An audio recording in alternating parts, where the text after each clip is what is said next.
Alright everyone, let's go ahead and talk about the solar and lunar influences on civilization and society. So, I'll give an example.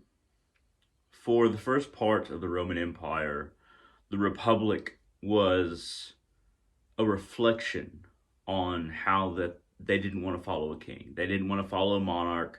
They didn't want to follow a tyrant. The Greek, the word tyrant comes from the Greek because the Peloponnesian War between Athens, which was democratic and tried to make everybody else democratic, and the Spartans and the Peloponnesian League, who tried to make everybody an oligarchy, which would fall under the term tyrant.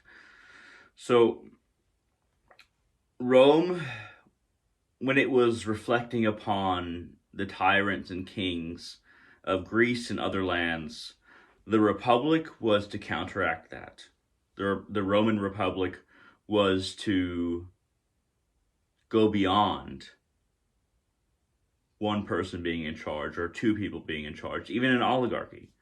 That is why they responded with Republic. So this is a lunar phase. It's a reflection upon where they came from, or where civilization came from, or the standards of civilization or society that Rome came from. Because originally we have Romulus and Remus kind of being oligarchs, but after that, there's a lot of hearsay, there's a lot of pieces of information fed in to make them more like gods. But despite that, it was more of an oligarchy or a tyrant system at the beginning, but not as much as other Greek states. I mean, it wasn't Greek, but other Greek states definitely had more tyrant-related control, and Rome was founded to kind of get away from that, try to form something that was more equal. That was the original influence. That was the original idea of Rome. So this reflection upon where they came from was a lunar cycle, if you will. And then once the Roman Empire was founded, of course, during Julius Caesar's life, and then afterward, the funny thing about Julius Caesar, well, it's not funny, but it's interesting. The funny thing about Julius Caesar and those who came after him is that all the people that tried to kill him, and did kill him, they were saying we're fighting for the Roman Republic. But as soon as Julius Caesar died, what happened? They were all vying for the position that he was vying for as being emperor. So was that was that an honest transference, saying, okay, well, we killed him because he wanted to do this, but we're going to do it anyway? So the scales have already turned.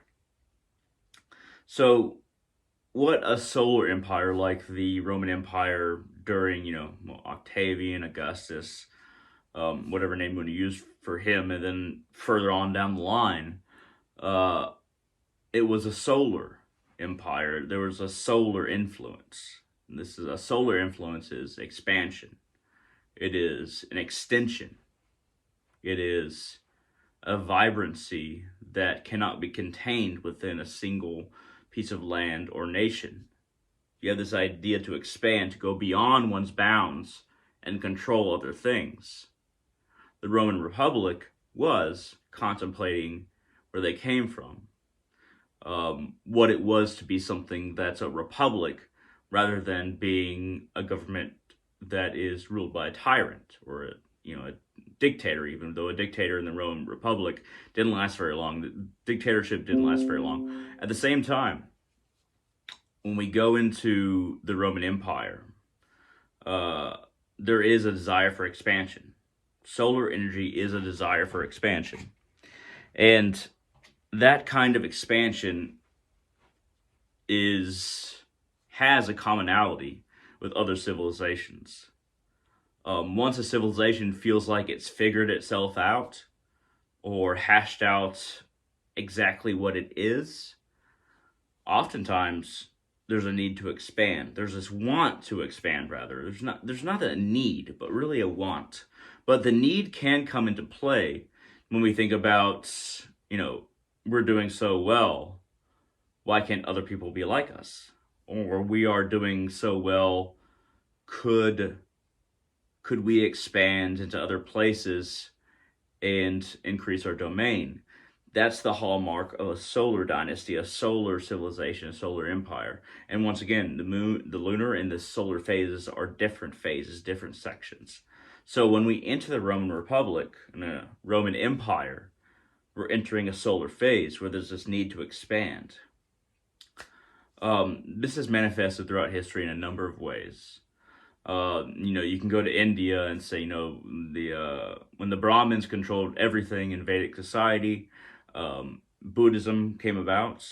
Buddhism was a reflection upon why there were rituals, what the rituals were for, and how to contemplate oneself and gain enlightenment instead of just doing these rituals, piecemeal or just because they were the thing to do. Buddhism came along after the solar Hindu dynasty or dynastic area in India. Buddhism came about and made everyone really think about, why do we do these rituals? And then we have a better understanding and a conception of Hindu society, even during, but also after where the Buddhists reigned supreme in India. So this also applies to wars in a lot of ways. What became wars? So let's think about something completely different. The Civil War in the United States of America. Originally, the colonies, the northern colonies, I'm only bringing up this one point, but there's a lot of different points to make on the Civil War. But, colonial era before the Civil War, there's a lot of points to make, but I'm going to bring up this one point. During the Revolutionary War with Great Britain, there were a lot of people in the South, and most of these southern colonies would only join the northern colonies if the northern colonies allowed slavery. And now it's not black and white, because the northern colonies didn't really have need for slaves as much as the southern colonies. But at the same time, they would not have gained the support of the southern colonies if they did not allow slavery to keep on existing. And really, they had to accept the southern colonies' conditions. Otherwise, we would have lost against Great Britain. Who knows what would happen? I'm not going to speculate, but that's what happened. That the northern colonies were like, okay. And then later on, what started the Civil War, well, there's a lot of factors, but I will say that every single southern colony, the vast majority at the very least, said that getting rid of slavery, was the reason why they wanted to secede from the Union. Look up the constitutions, look up the Declarations of Independence. You don't have to listen to me. And when looking at history, look at what people said before the war started or right as the war started, not what they said after. Because what they said after, just trying to explain away their motivations. And that's where we get a lot of historians in many different wars, many different civilizations, where it's like, okay, I'm just going to use their explanation afterwards. No, look at what they said at the time, directly before the war, directly before the conflict, and at the beginning. Because there's a lot of apologists later on. So, what started the Civil War in the United States was, of course, the issue of slavery, at least the vast majority of the reasons. I've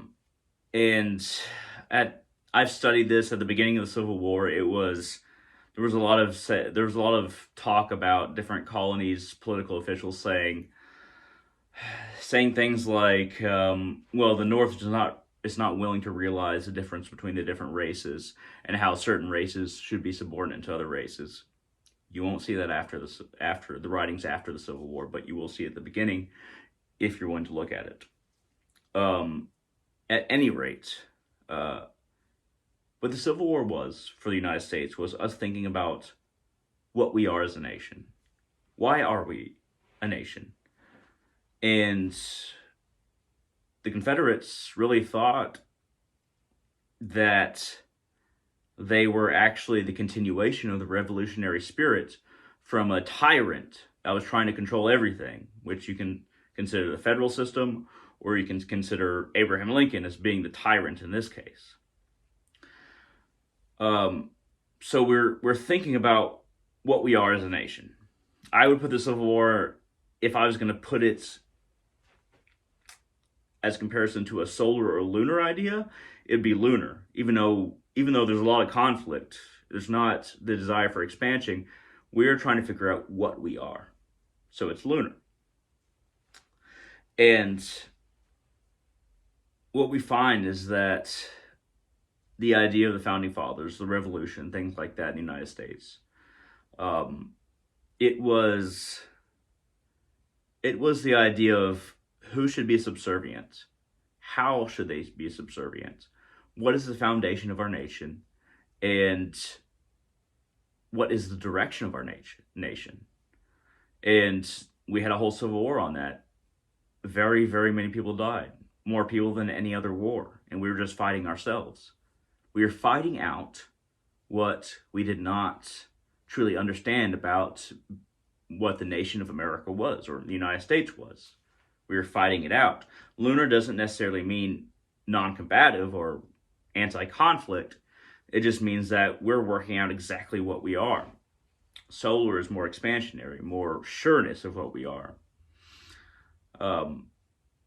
And it's always a shame when we're going through these cycles of figuring out what we are and there's a war happens. It tears us all apart, and we don't really need to do that. Now, the solar cycle, of course, expansion is the idea, but in the lunar cycle, we're just trying to figure things out, so it's even worse when that happens. Of course, war is always bad, of course. World War I think, for the United States was very solar in the sense that once we decided to go to war, that's when our original expansion that would feed into all the way to 2000, the year 2000, really started, through World War I, through World War II, through the Cold War, and then up to 2000. It can be rightly said that World War I really set the stage for the conflict that the entire 100 years until 2000 is still a part of, and maybe even still a part of into the 2000s. Solar expansion. The United States was expanding its empire. The British expanded their empire hundreds of years before us, but we have been expanding our empire in the last 100 years, even 200, 150 years, and then into 2000s, we're still expanding our empire. We're calling it different things. We're allying with different various peoples that want to gain our aid to fight other people. It's imperialism and expansion is never what those who participate in it say it is. I honestly believe we're still in a solar cycle. We're still in a solar cycle. We're still trying to expand. At the same time, I feel like we're also on the verge of entering a lunar cycle. Also, the solar and lunar that I'm referring to in this, completely my own thing. Like, I didn't get this from anybody. So if it sounds like complete BS, just take it for what it's worth. At the same time, I feel like we're on the verge of entering another lunar cycle, of really considering what we are, why we are, and this isn't just for the United States. This is for all humanity.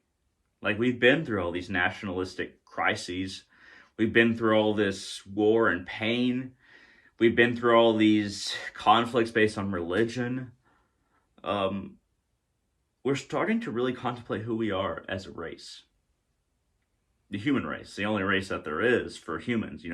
People think that black people and white people or other people are different races. That's just not true. We're not even different ethnicities. We're not even that different. But that's a conversation for professors that I've watched lectures from. But at any rate, we're entering a point where we're going to start evolving, because everything that we've witnessed, the amount of information we have access to, is so remarkable, so vast, that we can't help but contemplate ourselves, our nation, our quote-unquote people, and what it is to be human in general, God, spirituality. people are starting to ask hard questions. And this is either the midsection or the start, well, not midsection or the end of a lunar cycle before we start expanding, but not expanding nationalistically, not expanding as culturally. I'm talking about expanding as a united human race. We're going to start expanding and understanding what we are through spirituality, the various kinds of physics that are coming out, metaphysics, quantum physics. We're going to start connecting lines between physics and quantum physics that spiritual people have been connecting for a long time, but through different terms. So we are at the beginning of an age that is going to be very remarkable. Don't feel like this is the end. This is the end of nationalism very soon, but it's not the end of humanity. In fact, once we get rid of this idea that I'm this nation, you're that nation, I'm this village, you're that village, once we get rid of that, once we just, honestly, nobody has to force it, we just realize past this, then humanity is about to be something that we've never seen before, that we've seen in recorded history. Of course, I believe in cyclical time, so I think that we've been this before, but in recorded history, we are in the up and up. We're not getting worse, we're getting better. And we are contemplating this right now. This is the lunar cycle. The solar cycle will become a thing very soon. I would suggest the next 20 years. But when it becomes the energy of the time, instead of expanding through nations or political power or money, I actually think we'll start expanding as a race towards understanding ourselves and reaching out into the cosmos. At any rate, I hope this was interesting. If you have any questions, comments, concerns, feel free to shoot them down in the comment section below or contact me on Facebook at www.facebook.com/hunter.salazar, HUNTER, _SALAZAR. At any rate, thank you very much for watching, and I'll see all of you on the channel in the future.